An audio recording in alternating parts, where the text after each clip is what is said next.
Good evening, Uganda. Welcome to On the Sports Show. My name is Patrick Kamara. The seesaw margin in Kenya's presidential election results has left a dead air of anticipation on who will be the fifth president of Uganda's neighbor to the east, between Uhuru's Deputy William Ruto and his former nemesis Raila Amollo Odinga, who is trying for the sixth time. Kenyans are waiting with bated breath on who will be the winner of the presidential election. Tonight, on the spot, we host the Honorable John Baptist Nambeshe, whose constituency is the gateway to Kenya, and Dr Tolit, a seasoned political analyst. But first, we look closer at how the race looks like at this very moment, and that's why I'm taking you to our magic wall here.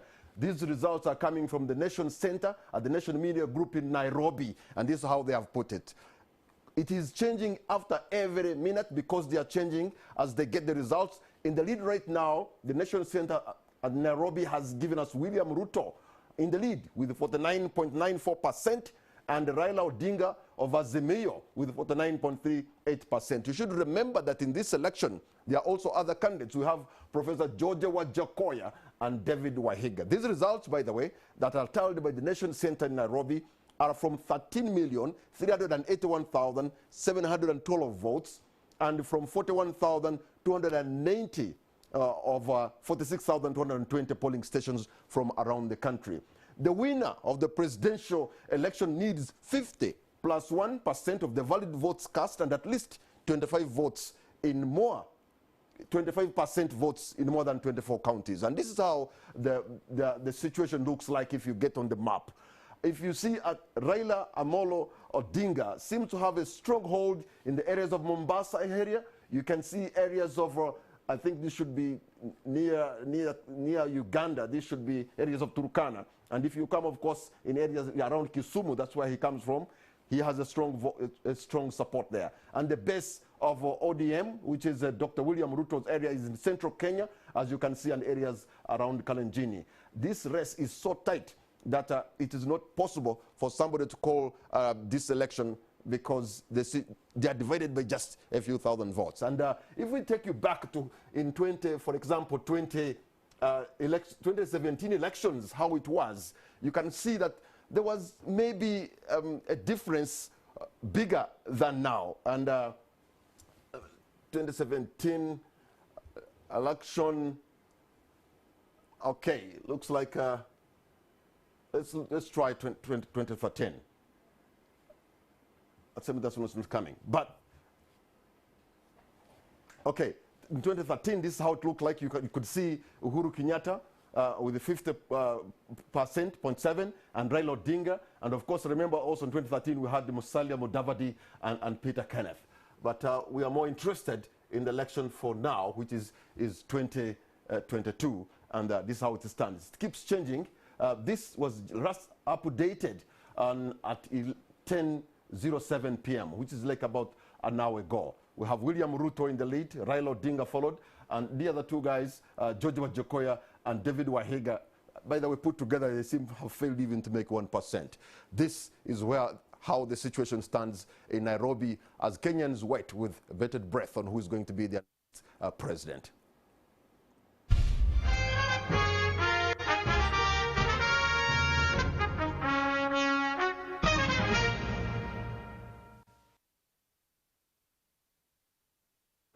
Thank you so much, gentlemen, for having spared the time to come and be with us. Honorable John Baptist Nambeshe, thank you. Dr. Tolit, thank you so much. A warm welcome to all of you.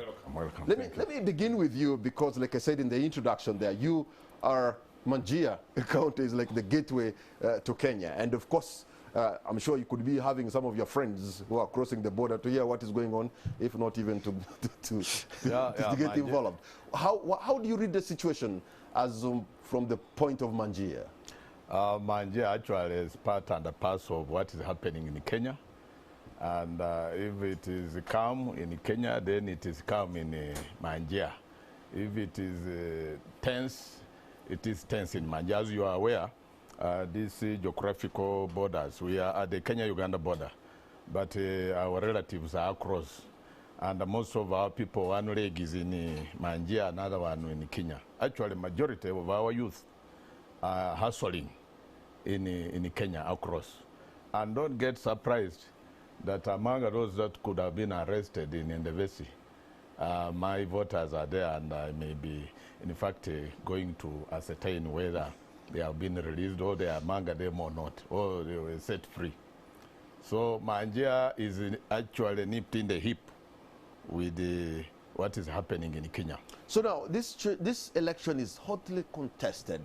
We have been following different media houses giving us conflicting sort of results. You know, many have hailed and applauded Kenya for the transparency, for having allowed people just to see what is going in there. But isn't that also a problem? Because you may create anticipation, some people can even start jubilating, yet Mr. Wafula Chebukate, the chairman of the Independent Electoral and Boundaries Commission of Kenya, is yet to announce the results. Yeah, I must assure you that there are institutions, and particularly this one of IEBC, whose chairman is Wafula Chebukate, are independent institutions compared to some of our neighboring countries, including Uganda. And he's in charge. And there is no need for alarm, although it may raise levels of anxiety among the populace. The truth of the matter is that they have been more transparent than before, even from the look of things, and from the observers that have been keenly observing this election, is one of whom I respect, the former president of Tanzania, His Excellency Chakaya Kikwete, has already applauded the way this particular independent electoral boundaries commission has allowed a lot of sunshine into its transactions. Everything that's happening there is worth saluting. And actually most of those that were observing, that have made comments, they have given it to the electoral commission. They are more transparent. They are taking their time not merely to raise anxiety, but to allow. And you know, they have also learned it is a self-retrospection after the happenings and the skirmishes of 2007, then the eventual ruling by Maraga and the Rilan, and then the recommendation is of the Supreme Court, which were made there, are being implemented to the letter. So they have learned the hard way. Yes. And you know, it's good to learn from mistakes in the past. And he was the very one that actually presided over that election of Uhuru Ruto, first and the second round. And even all those mistakes, he knew what happened and he owned some of them. This time round, you can actually read his face like a book when he comes out to give any communication. He is careful and he is confident and he is sure of what he's doing. Okay, Dr. Tolit, Kenya's biggest ethnic group, the Kikuyu, do not have a candidate in this election. Does it matter much? Could this also be the reason why there's less turn-up in this election, because the biggest ethnic group have no candidate? Yeah, interesting. That's a very interesting question, Kamara. Good evening, viewers, once again. I want to look at it this way, that this particular election in Kenya is quite different in many ways. One, this election is a transition, or a probable transition, you know, from what you look at as the old tradition or the old legacy to the new, because the outgoing president, Uhuru Kenyatta, has served his 2 terms and he's not coming back. And he is a face of what you'd see, or the remnants of the old edifice. We know, and everybody knows, that his own father was actually a president in Kenya. That is one. So there's that transition, anticipated transition from the old to the new. I don't agree, because who is new here? Yeah, let me just... Dr. William Ruto is the deputy president of Kenya. That is why I actually, he calls himself a hustler, but you can't be a hustler. You're a deputy president. That is why I qualified by saying it's an anticipated new. The other would be, like you've just said, the absence of the Kikuyu, having a main man in the run. This time, we don't have a Kikuyu, but look, the politics of Kenya has basically been around alliances, tribe, and personalities. If you look across the spectrum, because remember, this is a general election. Somehow we are all captivated with the presidency, but there is the gubernatorial, there is the county assembly, and the senators. And then the senators, and then the members of parliament. So, if you try to put this into context, and the context in Kenya to build is quite a difficult one, but I would tie it around two pillars. One, the demographics. About 70% plus of the population are young people. Interestingly, there was an anticipation that this would be their time. But for many reasons, they actually did not come out. They have not voted, and the reasons are there. They also found a lot of challenges, even in just participating in the elections. So it brings you back to the question, then what happens to this Kikuyu character? I keep looking at it as more of a factor than an impact or a consequence on the elections. And don't forget, interestingly, from that constituency, during the period of the election, Mount Kenya area was one of the areas that was most frequented by the contestants. So that tells you that they were quite aware of the Kikuyu factor in this election. But interestingly, at the end of the day, their turnout to vote, and I think this is going to make a good both academic and social follow-up. Why didn't they come to vote? So you begin to ask, the Uhuru legacy, did it just dwindle too quickly, too soon, before he has even left? Because the hope was that he still has a hold on this community. But we haven't seen it. I saw a constituency in Meru, and an entire polling station, where only 22 people came out to vote. And out of the 22, I think about 12 voted Ruto, and arguably not Raila as would have anticipated. So there is quite a difference in this election. The way I look at it, the way we've perceived it over the years, and then also finally, basically the issue, the other third thing that makes it a transitional election is the question of the issues. If you look at the agendas of the parties, it has really been issue-packed. Is it? Okay, let me come back to you, Honorable Nambeshe. When you look at the Kenyan election today, and quite other African countries, have we moved away from politics of identity to really move to politics of ideas, like Dr. Tolit is trying to put it, that they seem to have transcended from identity to ideology? Do you see that? I think it is the first of its kind in Kenya, and why it is likely that Ruto, even when he is not emerging from the dynasties, is preaching the hustler nation. He came with a message that you could look at as an idea, an ideology compared to the usual sloganeering. Like indeed, Uhuru Raila Alliance was singing reggae, nobody can stop reggae. He came with a bottom up, and it seemed to have sold into the populace. By the way, if you would allow me digress to the question you raised on the Kikuyu factor, that is the region, the vote-rich region in Kenya. And you could ask the fundamental question as to why the two horses, because now this is a two horses race, the rest are just donkeys.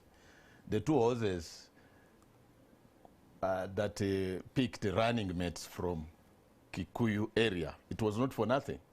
To appeal to the It Kikuyu was to vote. appeal to that rich, vote-rich populace. And why does it work for Ruto? Is because of this ideology of bottom-up. And, well, it was being wished away by his detractors and opponents. But in my view, it sank and worked for him in the Kikuyu area. You know, this is where most of the hustlers are. Kikuyus are known for being hardworking, either rearing or agriculture or business. And in the Central, of course, they are the ones that have most of the assets and properties, if you can, on average, assess. And when he preached about milk, for instance, I was following some of his campaigns.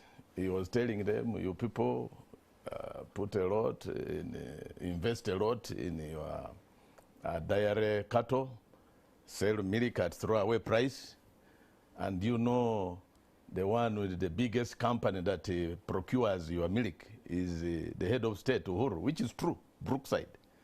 And you know the price he returns the milk to you. And when he calculated, it was really extremely expensive. They were actually selling, they sell the milk as throwaway. And this man makes a killing out of it. And in the name of adding value. Yes.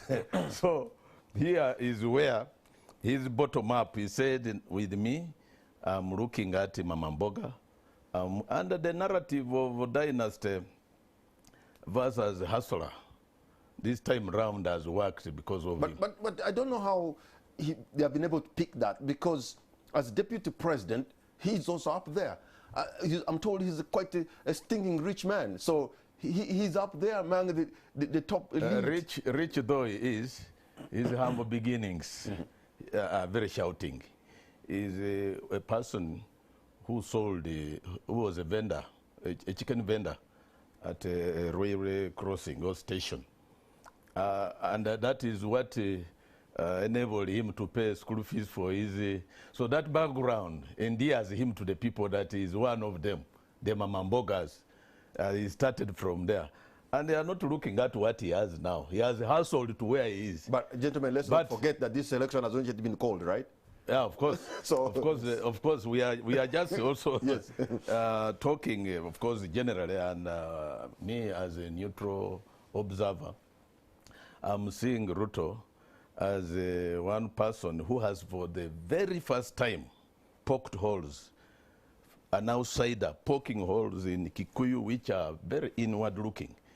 This is a region and an ethnic group that would only vote its throne. And they are scattered in Kenya, but wherever they are. And why most of them were wrapped up in Rift Valley is because even if they are there, they will vote for their own. But how he won into that vote-rich region is the question you should ask. Okay, it should be because of he has played a victim. When he stood with Uhuru, at the time when they were victims of the ICC, which was rumored or alleged to have been orchestrated by Raila, the Kikuyus have never appreciated him. And this is the time they expected to pay back. And when they saw him being ditched by his superior, Uhuru, I think they gave him a sympathy vote. Okay. It could be a sympathy vote. Dr. Tia, you know, this voter turnup that has dipped from 80% to around 60%. You know, you have 22 million voters and only maybe 14 have turned up. I mean, it tells a story about either voter apathy or maybe emphasizing the point that one of our own is not in this election from this vote-rich region that does not have a candidate, though they have running mates. And again, it shows the politics of ethnicity, doesn't it? Yeah, by and large, you have a point in what you're making, but I think it's slightly beyond that, Kamara. I mean, let us just take a quick spectrum of the nature of voting in the world. all countries so far practicing this kind of representative democracy, including the Americas of this world, New York, Washington, you come to London, come to Paris, the recent Paris elections, there are quite significant numbers of people that are detaching themselves from this whole hullabaloo around, you know, campaigns and the nature of representative democracy. Maybe the issue is in the philosophy. And it is also true, and there's quite some writing and literature around it, that there is constant tension in this model of representative democracy. Because remember, it is a select group that get endorsed to actually represent a majority. And once they're there, they're legitimate. What then they choose to do is not necessarily, you know, a tune that is directly controlled by the populace that actually sent them there. So the populace left behind only can rely on institutions, and strong institutions, like the Honorable was saying. In this case, you have an electoral commission that is distinguished in what they are doing, and therefore you can actually bank into what they are doing and keep that hope. Now, unfortunately, world over, and remember, we are living in a global village, and you know, in your introduction to this, you actually allude to the fact and the centrality of the media today, or the media, you know, in general, and what it plays. It has created a new front. So basically, whatever is going on, people get to know, and human beings are rational. So the point I'm trying to make is that there is a withdrawal syndrome on one part. The other part, I think people just feel they are completely, you know, hatched up and boxed to a corner. And sometimes I'm just not sure what to do next. So probably the question we should be asking, is representative democracy really still relevant for our time? Really? You can't even ask that? The Honorable is here. You may want to, yes, I'm sure these are questions some people are asking down in the villages. Replace it with what? Do we still need members of parliament anyway? Replace it with what? Yeah, because, I mean, I want to ask this one question. You have people representing you, you have people negotiating all these processes, because remember, the process is as good as the outcome. But if now you're not trusting the process, because by boycotting, by not going, by not participating, that is a veto. And these are just questions we need to ask. And I think this is the kind of conversation going forward in terms of civic education and civicness that we should be engaging our people in. Look at the youth. I gather that in Kenya, for instance, the youth, although they showed much enthusiasm, although the authorities, especially the Independent Electoral Commission, but put in some money, they even made a target. Their attempt was to try and bring up to 10 million youth into this election. I think they managed about 2.5. Some of the issues were strongly bureaucratic. For instance, in the Kenyan system, the ID, the national ID system is quite strong and profound. And if you don't have it, you just probably cannot participate in many things. And getting it is also not very easy. So that also kept them away. Now, there are all these hurdles. Yeah, but at least we know there are 22 million registered voters. Yeah. Yes. Maybe there could have been more. Yes, correct. Yeah. Yeah, so what happened to the rest? All they needed was to appear. Yes, and this is the kind of this apathy. But I just want you to juxtapose what is happening in Kenya and what happens in Uganda. You are a member of parliament. You have gone through an election in Manjia, for example. In constituencies in Kenya, I'm told it has been all peaceful and calm. But in Uganda, if this was here, Kampala would look like a city garrison of sorts with APCs, armored personnel carriers moving on the streets. and maybe a few other people kidnapped here and there and Oh, stuff like Kamara, that. don't even bite your tongue. Don't go even far. So you commence. politicians, are you picking nations from Nairobi? Yeah, just commence with the two elephants, the jilted lovers. I think the best I could say, the jilted lovers between Uhuru Kenyatta and Ruto. When love was no love was lost in between them. These were sharp differences that could have actually bruised the populace, Yes. the people. But it went on, and not for a very short duration of time, 4 years. Yes. But the people were not bruised. Members were not deployed to tear gas from the Ruto. building And the of Ruto bridges started campaigning extremely early, actually, in the second term. I think immediately he was sworn in, he started campaigns. If it were in Uganda, you would have seen tear gas, torture, harassment. We have witnessed, of course, extrajudicial killings here. And look at the media. In Uganda, we have witnessed bloggers being kidnapped. In Kenya, it has not happened. Even state-owned media were allowed to host opponents. We have lots of lessons to pick from Kenya. And if you look at the way they were campaigning, apart from these recent happenings, I mean, shooting which happened, this was very unfortunate. And in our own home turf of Bukusu, the Masav of Kenya, Baraza shooting, that was a very isolated incident of one trigger happy MP. But the state, even when they have, it has been rumored to have a deep state, they have not come out to muzzle the opposition. And the opposition has been now Ruto. Also, you look at... It's also very difficult to be an opposition candidate, yet you are deputy president. I mean, the lines here are so blurred in Kenya. No, it is the handshake that actually changed the tables, turned the tables. The Raila who was supposed to be opposition, the official opposition, ODM, entered the government, and Ruto was frustrated. He was not allowed even to attend meetings, which the cabinet meetings, even security meetings, he was barred from attending.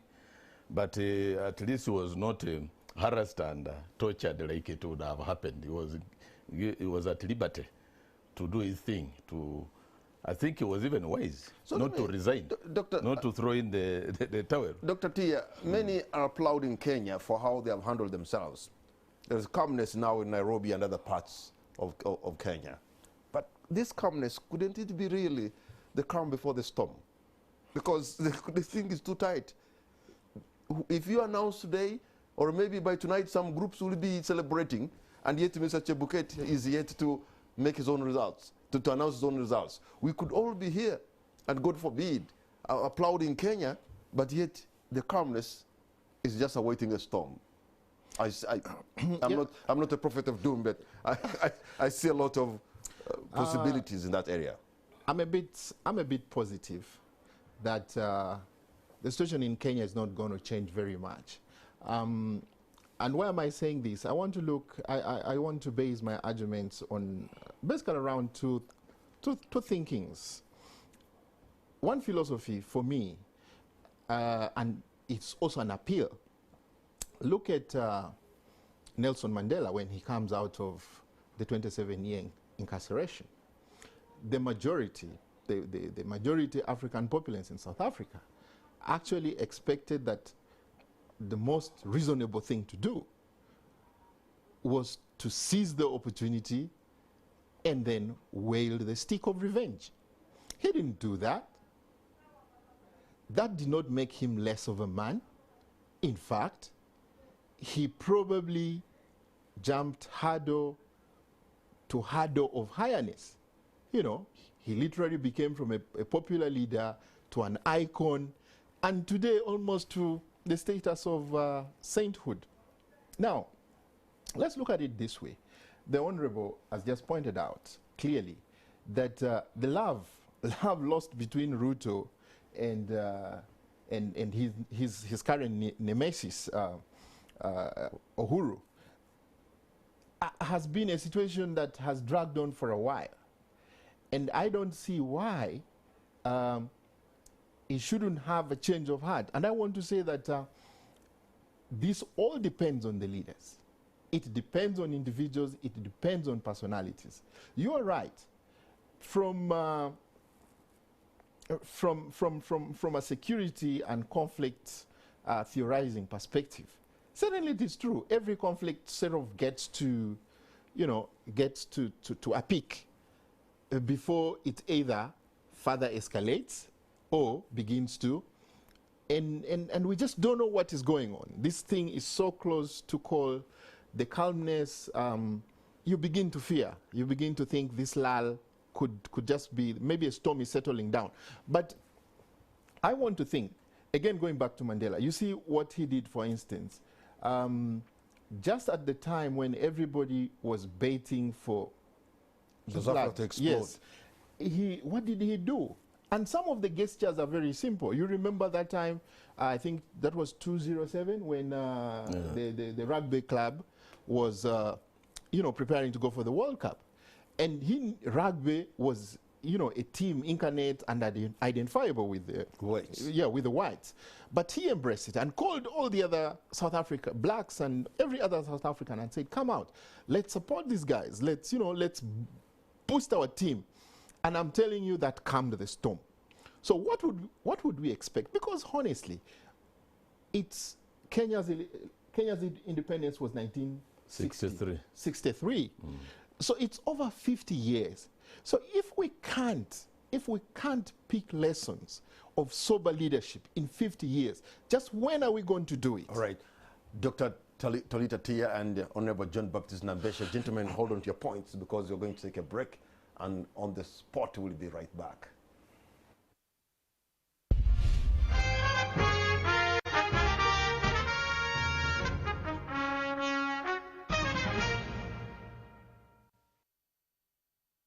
Welcome back. You're watching On the Spot. My name is Patrick Amara. My guests tonight are Honorable John Baptist Nambeshe, Member of Parliament representing Manjia County, and Dr. Tolit, a political analyst, looking into the election that is taking place in Nairobi, in Kenya, as Kenyans wait with bated breath on who's going to be their next leader. Because the contest there is neck and neck, it is really highly contested. And, whatever the outcome, John Baptist, it's going to leave Kenya really divided into two.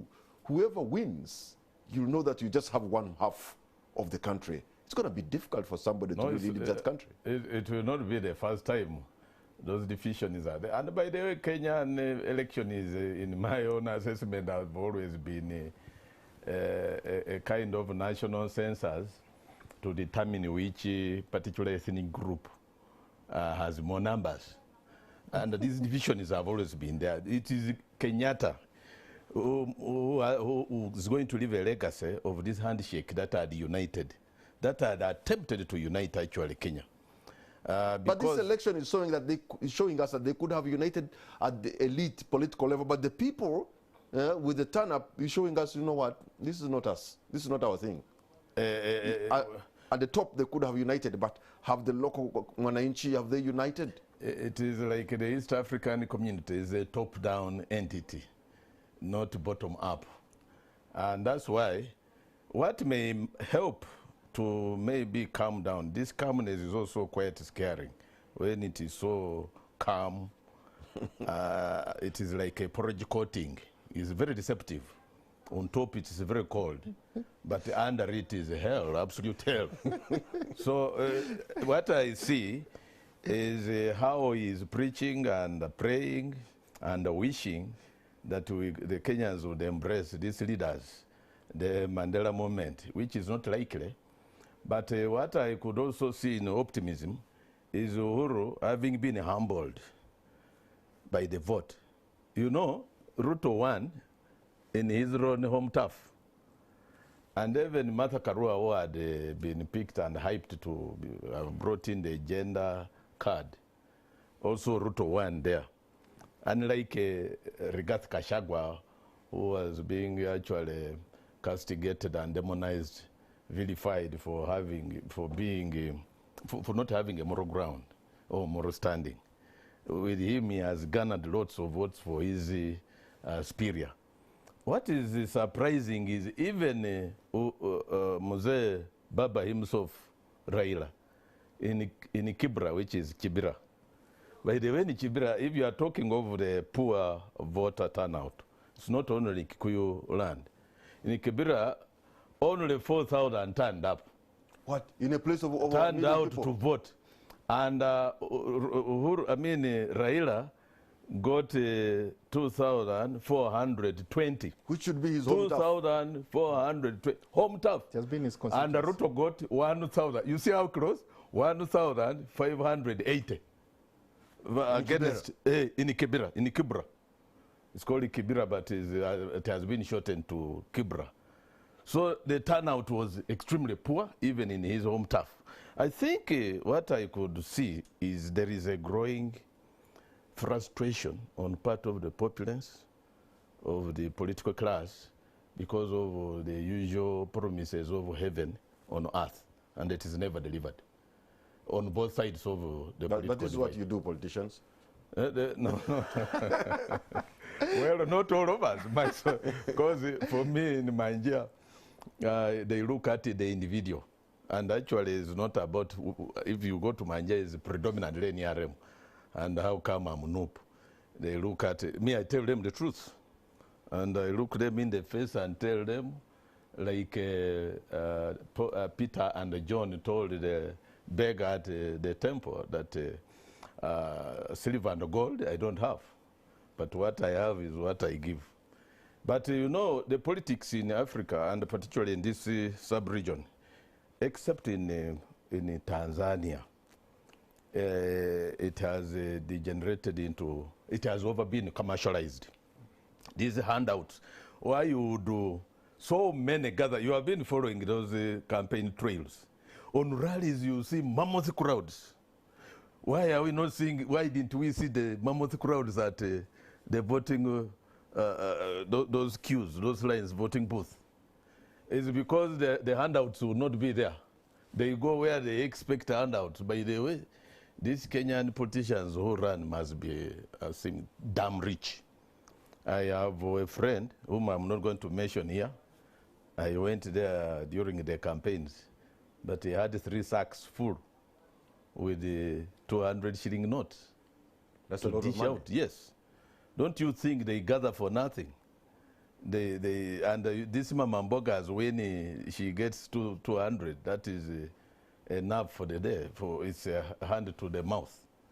So if you look at the Kenya politics, what if we were to pick more lessons from them? Is from the Constitution of 2010. At least they are bringing it into force. They are implementing it and to the letter, because it introduced 2 terms. Uhuru has respected that.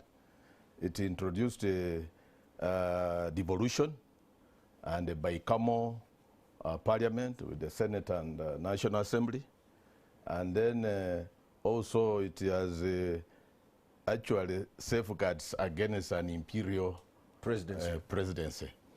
So, and if you look at and compare and contrast, is a huge difference here where we have think. This is what they want Dr. Tolit here to make a comparison. You know, what lessons should Uganda pick? I've just been here. You know, some people making jokes on social media. That these Kenyans are not serious. 2 days after the election, do you even don't know who the winner is? That for us, we even know who's going to win 2026. But anyway, those could be jokes. But under those jokes, they are telling us something about, in 48 hours, Ugandans by now would have known who the head of state is, next head of state. How do you compare? Oh, well, there are many. You can draw comparisons, Kamara, but I think beyond comparisons, there are actually more parallels. And probably I just want to pick on one of the themes that the Honorable has pointed out, and that is the issue of commercialization of politics. You know, let me start with Kenya itself. You know, up to I think November. I think that that bill came back in either October or November, and that is, you know, the bill that was attempting to come and look at the issue of regulating campaign financing. And the actual act was passed. This was now an attempt to pass the regulations. And the members, the sitting members, the incumbents, defeated it, and they have failed it twice. And so, what is the lesson in there? That certainly these honourable members of parliament know the factor of money in the elections. And therefore then, if you want to, you know, if you wanted to theorize more, then you'd ask, is it actually the programs they set out and campaign around that is actually crucial, or they are playing the Axie card close to their chest? And probably, what is this Axie card? It's not an Axie A, it is actually money. And these are very similar, and probably across many African countries. And it is unorthodox, because look at the elections out in the Western world, where actually the party members are the ones that raise funds, you know, for party activities and party campaigns. In Kenya, a friend of mine, Dr. David Ndii, the chief strategist and economist for the Ruto campaigns, I spoke to him about a week or the other week, and he was telling me, man, because I saw the picture of these choppers, you know, and I know that he preaches unorthodox economics, and I was like, hey man, what is going on? And no, he laughed and said, are you writing from London, or you are in Kampala? I said, I'm in Kampala. And then said, don't ask any further questions. And I think basically what he was saying is that, look, this is what you do. This is usual. So and for me, the main concern about the factor of money when you go to basically political theorizing is that it has huge consequences. We are constantly searching for leadership and true leadership. The issue of money locks a whole horde of talent. Just like in Kenya, is in Uganda, we have a very young population. The World Bank and all these people have done a lot of studies, and they show the poorest in our communities are actually these young people, the youth, the women. So the first barrier is that once they don't have money, they cannot participate in leadership. So the question is, the quest is that we want to grow our leadership, we want to diversify it, we want to strengthen it, and then we need this young and new energy. And that means they cannot come in. You know, there is already, the doors are sealed. So it doesn't surprise you that we are seeing the same kind of faces, or at worst, bad to bad, we are seeing politics that simply is degenerating other than rooting itself and growing. And so the voter apathy that we see, the no-show that we see at time of voting other than the electioneering time, you know, my friend Mao keeps telling a very interesting joke of a party situation where he says, you know, the election time, people, this was election time, because here there was a party and there was this and there was that. When it now comes to reality, things are tough. Yeah, they say it's changed. So let me, Honorable Baptist Nambeshe, we see elections, campaigns of, you know, alliances in Kenya more than it is here. And these alliances, sometimes they are formed only during the elections, and after that they break, you know. But in Uganda, we seem to be in a mood of, you know, enmity pakalast. Alliance is very, even to ally with for example, with the government in power, to become such a huge story. Like the other day, we saw Norbert Mao crossing the aisle, and that becomes a big story. But in Kenya, that's a common thing to happen. How come Kenya can tolerate this? Why the one of government and members of opposition in a multi-party dispensation is raising eyebrows? It's a constitutional issue. Our constitution, unlike that of Kenya, which provides for coalitions, mergers, alliances. Ours does not. Ours, of course, has two political systems. The one of movement and then multi-party. If it is multi-party, the parties must be left on their own to flourish. And what they are in is an unholy marriage, which they are terming a cooperation. It cannot be a coalition, nor can it be a merger. And theirs, if it were challenged, and of course courts, again, it all revolves around institutions. I'm sure there would be people who would have taken this matter to courts of judicature. But the fear is that the independence, you saw how Maraga stood on his 2 feet. The Kenyan Chief Justice. Yes. And even their recommendations were made and were adopted like religiously adopted, dutifully adopted by the Electoral Commission. Equally, you remember in 2017 when Mama Mbabazi here challenged. The judges also gave recommendations. Recommendations. But tell me of any of those that have been implemented. So the challenge we have here is that even if those alliances were to be there, the powers that be are not the caliber of people from their track record you can trust. And in fact, you trace it from the peace jokes, or it was peace talks that became peace jokes. But there's one thing I have noticed with the President Uhuru Kenyatta. He has actually shown us that being a president is like any other job. Oh, yes. It's a very normal. He moves like a name D or CEO of an organization. There is no this, you know, the hunger zone and all this kind of thing. The man makes. You are talking. Yet he's a president of an economy that is almost 5 times bigger than Uganda. But he makes you look. You see the presidency as any other job. No, I gave him a thumbs up when he was prevailed. In fact, there was a meeting that prevailed upon him to switch off the internet. It was supposed to have been switched off. He said, no, we can't do that in Kenya. Kenya, which has a constitution that has given us all these powers we have served. If another person wins, so be it.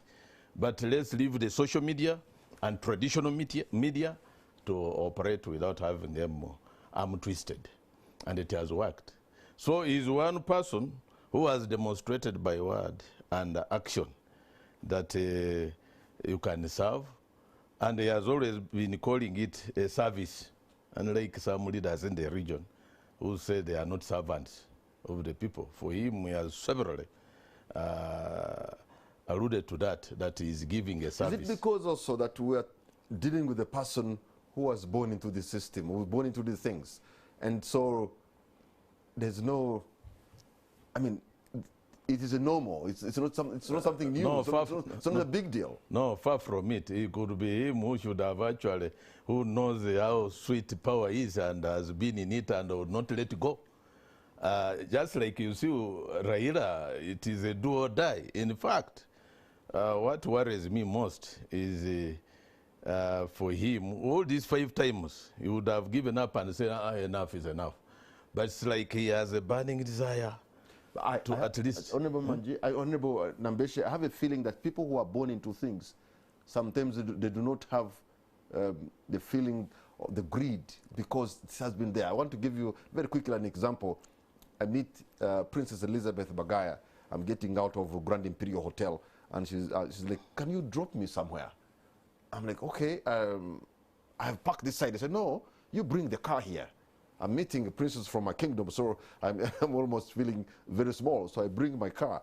So when she sits in, and I'm like, you know, Your Royal Highness, my car is, you know, it's weather beaten, it's dirty. You know. I said, Kamara, but me, I was born in these things. What's your problem? Just that I was born in these things, so what's your problem? No. I don't even try to tell me this looks this. I would have chosen to go anywhere, but let's go. So when people are born into things, sometimes they have no greed. No, Jesus would have let go the cup in the Garden of Eden, but it is said that when he sweated blood and cried, he was being tempted almost to not to go to hell, not to test it at all. In fact, he would have switched to hell and tested it.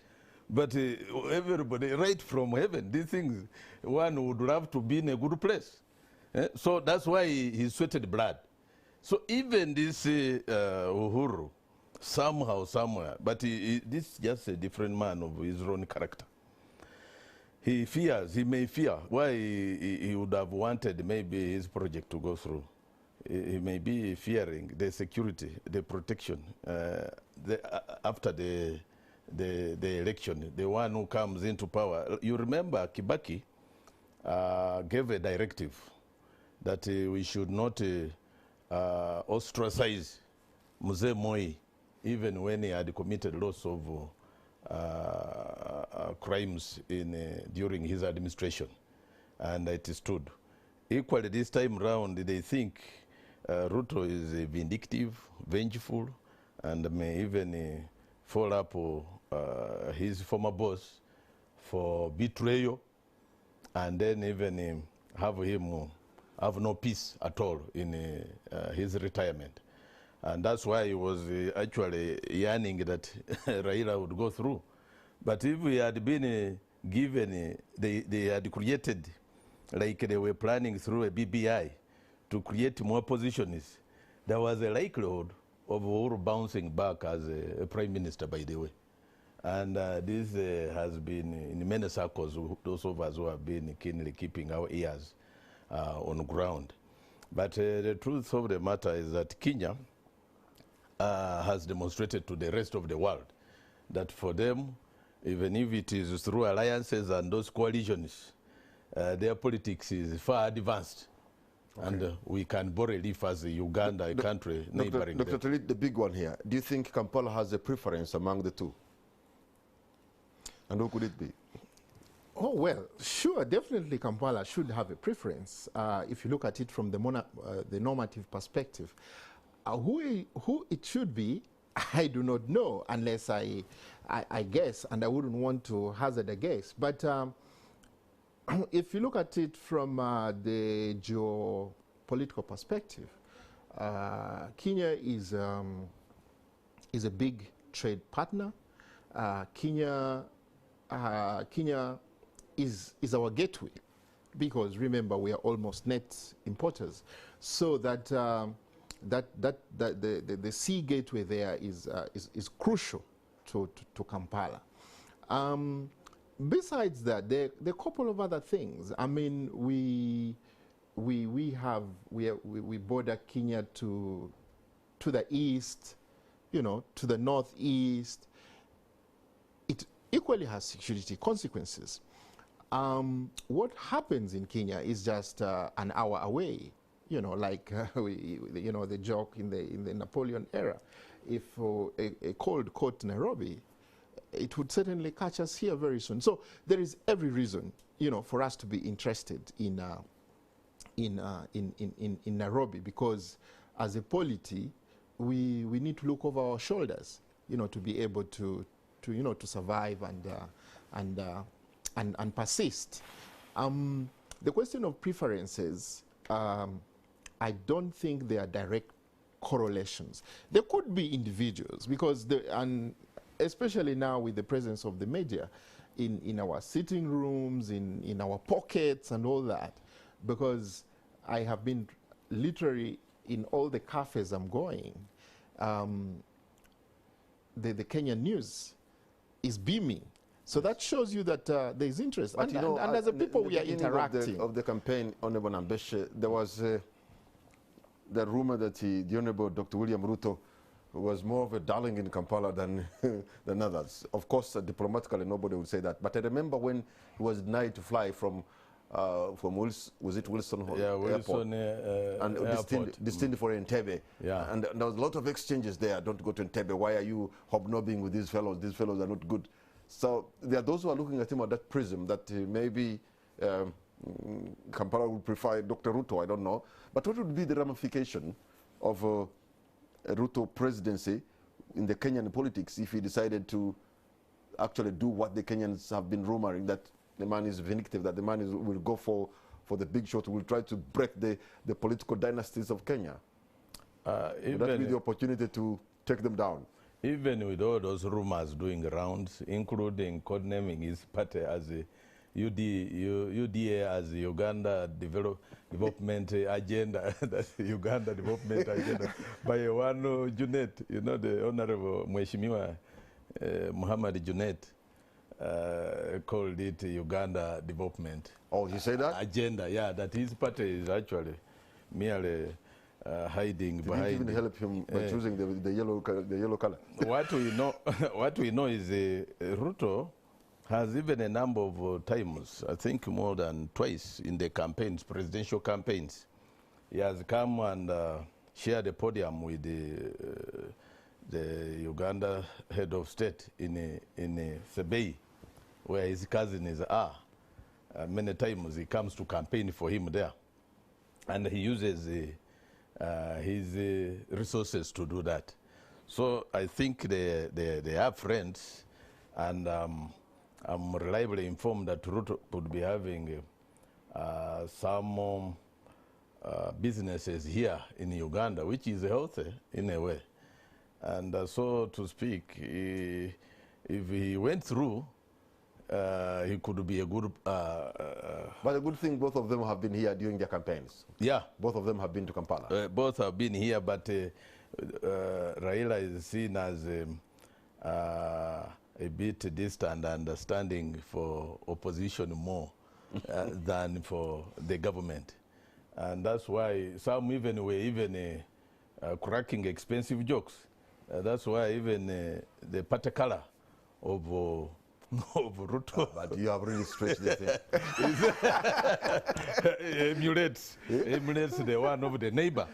But I don't think Ruto would tinga or copy or emulate what is happening here politically. Tinga with the constitution in Kenya. Kenya institution is where I want to tell you that institution is worth emulating and admiring is when one Miguna so in Mzee Raila Odinga in Uhuru Park. Uhuru, the president, directed the head of police, the IGP, the equivalent of the IGP here, to deploy and ensure that these crowds are dispersed even with tear gas. They told him off. They said, you can't do that. Those people are exercising their constitutional right to demonstrate. And if it is swearing in, we are only waiting to see whether the CJ, Maraga, is going to... if he goes, that's where I would see that maybe things are going, they have gone astray. As far as they're concerned, some comedy. And you know, when they wanted to, it would have been treasonable here, serious one. And when they wanted to arrest Miguna, you know what he said? He said, I'm ready. Take me to court because we have so many presidents. Mine is a people's president. We have a president of the Law Society. So we have so many.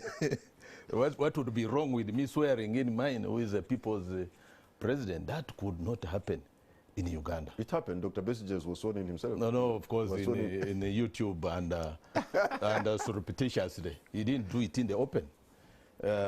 You couldn't have escaped that. But he has several cases. It could be one of, among the accounts, it could be one of them on cases of treason. So Kenya is far ahead of us. You see, their constitution, it needed the presidency, the president and deputy president in the hip. There is no way you can tell off. That's why Uhuru could not throw away Ruto easily, because they were completely knitted together in the hip by the constitution. And Kenya is one country that has actually demonstrated that the constitutionalism, rule of law, has been upheld and promoted compared to us. We have many lessons to learn from Kenya. So if Dr. Raila Odinga does not go through this time around, considering that he's of advanced age, it is over for him? Do you see him coming back at the age of 84 or thereabout to again to contest for the presidency?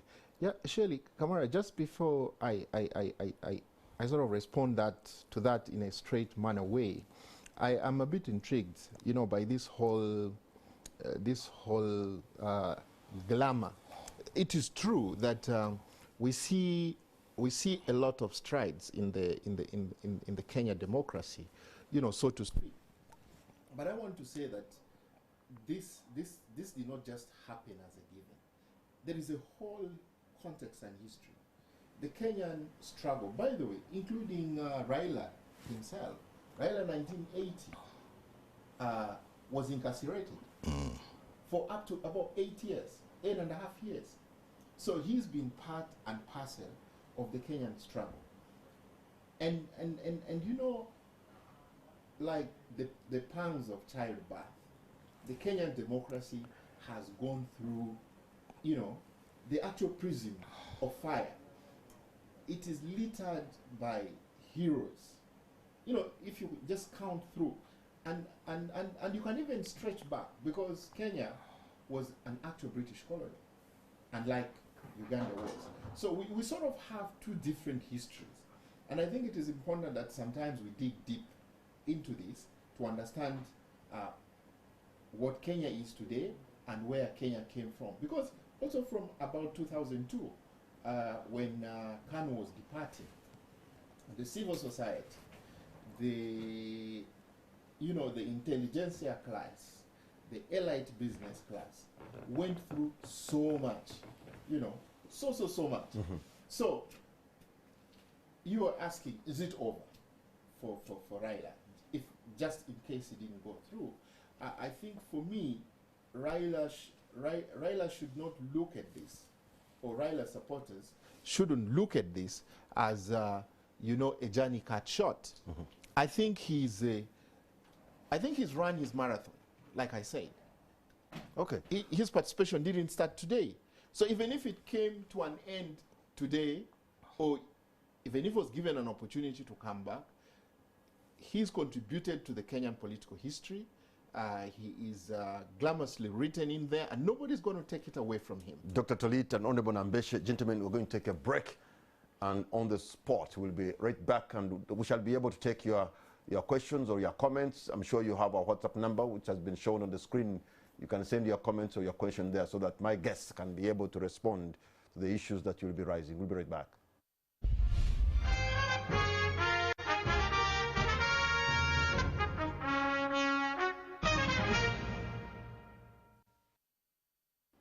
Welcome back. You're watching On the Spot. My name is Patrick Kamara. My guests tonight are Honorable John Baptist Nambeshe, Member of Parliament representing Manjia County, and Dr. Tolit Tia, a political analyst. And we're going through the elections results that are coming in Nairobi for the general elections. And up to now, they have not announced who is the winner of that presidential election. You know, I'm seeing some images on social media and all that, showing some groups now in Kenya, in different parts of Kenya, are beginning to celebrate. And it is also likely, Honorable Nambeshe, that the winner who will come may not get 50 plus 1. Yeah, and if, assuming 50 plus 1 is not gotten, then that means they're going for a second round, which is likely to be a very... Those advanced celebrations and jubilation is like in the home turf of Baba Raila Odinga in Kisumu, and I'm reliably informed also in Kibra. Those are symptoms of a larger problem looming. And it's a tinderbox because supposing none of these garners the required 50 plus 1, which is likely from the look of things and the way the results are trickling in at a snail's pace. And also too, and most importantly, looking at the giants of the dynasty, the three, being completely, and these were towering, particularly Uhuru, Gideon Moi, and Raila Odinga. These are from the dynasties. And their performance has been extremely humbling. Because are you aware that Gideon Moi lost to a UDA, Cheptumo William, in his Baringo? And Baringo actually was taken entirely by Ruto. Then come to the majority leader in the National Assembly, Amos Munya. He lost, and that one has actually considered defeat. Then Raila also performing dismally at home. And you look at Ruto, an outsider, poking holes, even in the Western. He has taken Bungoma, which these were actually strongholds of Raila Odinga. Western, we never expected much, but Ruto has really lots of a good percentage now to post off. And he's poking. This way you have people like Mr. Wetangula. Of course, we have Moses Wetangula, the Senator Bungoma. Actually, the president of Ford Kenya is a factor, all right, and even Musalia Mudavadi. These are all from Western Kenya. From Western Kenya, they have delivered. We are unlike the narrative that was being actually peddled by the likes of Atwoli. Atwoli is the Secretary General, and it's very, very, he's all over the place, very influential in Western Workers Union. And he had driven that narrative that this remains the home and stronghold of Raila. It is no more. In the Central equally, they counted on it. It's no more. And unlike Nyanza, incidentally for your information, Rift Valley's performance in turnout was much better. And that could count for Ruto. And it may shock and surprise them at once, those that are celebrating in advance. When you look at the map there, you can actually, yellow, it shows you that it appears that Ruto managed to go to an area that is highly populated. Yeah. Highly populated. He went for, because now look, the other side of northeastern Kenya there, yeah, I think areas of Wajir and Mandera. And Garissa. Those are very sparsely populated areas, by the way. Even this other side of the Turkana area, those are sparsely populated. That eastern part, except Mombasa maybe, but you know what has happened in Mombasa. People who were wishing away the likes of Sonko, Mombasa has been Sonkonized, and actually the Ruto who had been wished away is doing very well. He has poked holes in that stronghold of Raila. I'm saying all this because when it turns out, now look at the expectations of the supporters of Mzee Raila are extremely high. And everything is turned around to be a complete opposite. And they are known in the past, in 2007, the skirmishes, actually they were the genesis of it. They are the ones who blocked all roads. They pulled off the rail line. You remember the rail coming under why Uganda must prepare, must hope for the best, but to prepare for the worst, is when it turns out that these people who are celebrating have been given the bad news. They may do a repeat of 2007. And that, if our reserves are not there and they are talking of 10 days. I'm told of 10 days. And that may be a cough. Somebody was probably telling us about 10 days. I'm like, really? Are you even serious? 10 days? Honestly? You plan for 10 days? So this unseriousness in terms of disaster preparedness. And I want to open the line so at least we get to hear views from Ugandans watching tonight or wherever you are. Tell us, give us your comment or your question, and we get to hear your voice. Perhaps you want to make a comparison about the sister country like Kenya and how they are handling their issues, and how maybe what we can learn from the Kenyan politics and Kenyan democracy. The number is on the screen. You can call us, and if you have a question, you can direct to any of my guests here. They'll be able to respond to you. But if you disagree with them, that's okay. Just disagree with respect. So, well,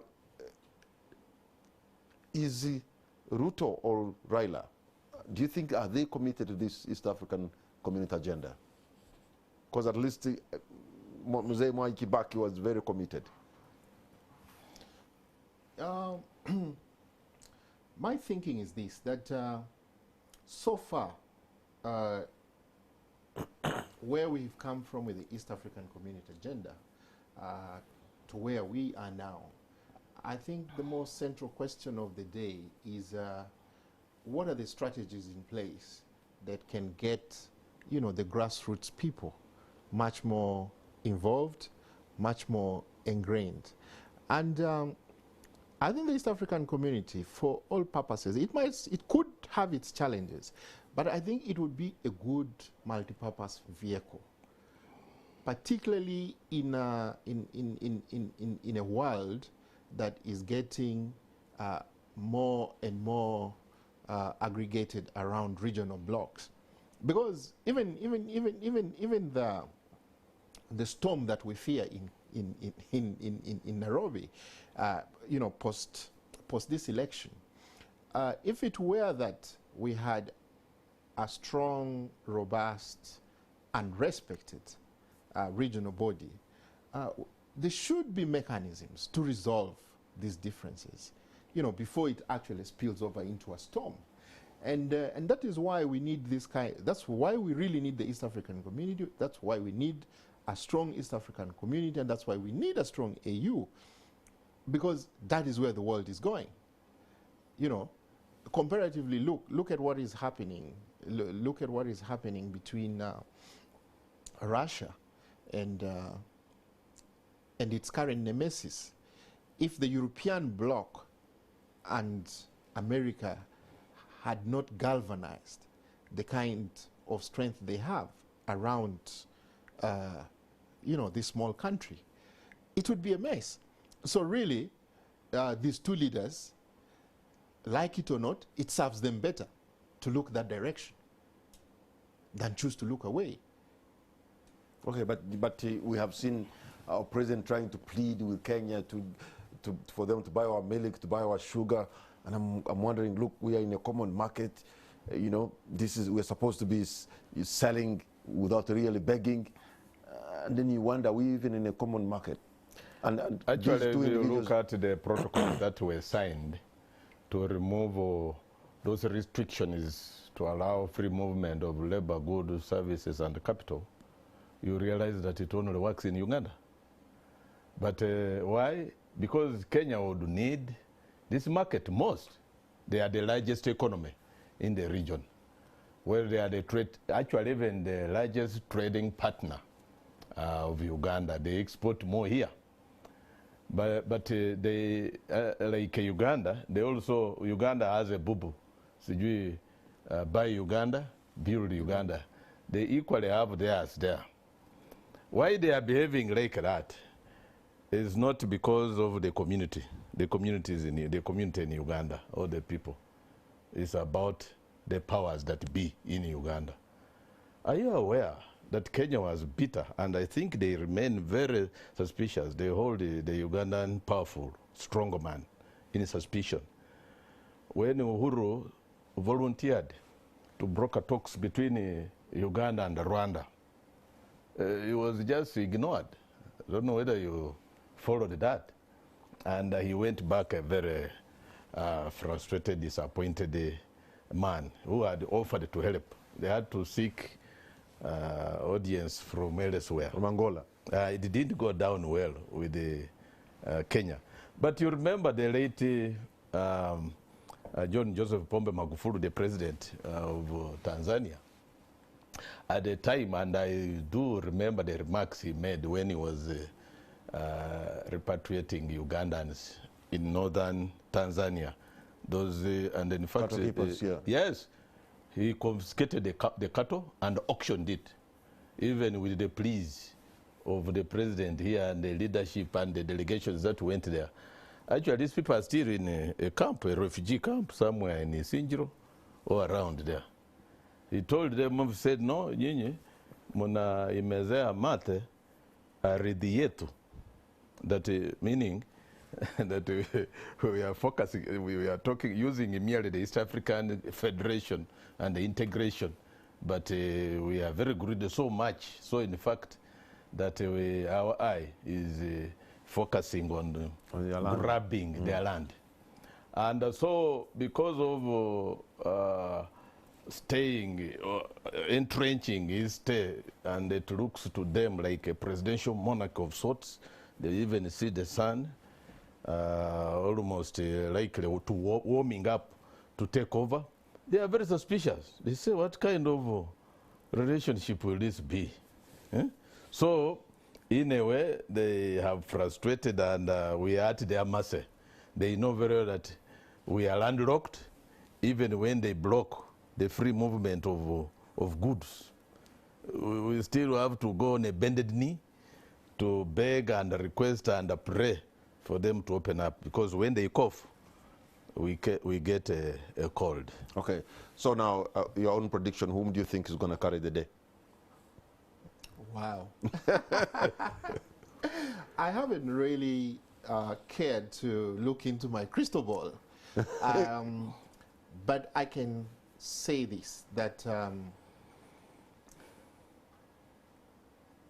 the Ruto team certainly has turned the elections or the campaign or the campaigneering in these elections that now are coming to an end. They have turned it to its head, because his message, the rigorousness, and all this certainly was synchronized with the people, because the youth who are faced with unemployment, the issue of corruption that they have raised, and actually for a long time, Kenya is facing both the global challenges and the localized challenges, economical and otherwise, and particularly at the back heel of, you know, the challenges of COVID-19. So, if I were to put my money on the table, I would put it on UDA. Okay. Honorable Nambeshe. Where would you put your money in this? I think we share similar predictions with the doctor, because Kenya Kwanza, from the look of things, they have defeated the dynasties. Their message started with crusading against dynasties. They have done it. They have hit Uhuru with a serious rebellion from his home turf. And they must be having sleepless nights. What has happened? He was a kingpin. All right. Of the Kikuyu. And for that matter, now that's a rebellion against him. And out of the crusade of Ruto, that commenced with Ruto. And so is Gideon Moi.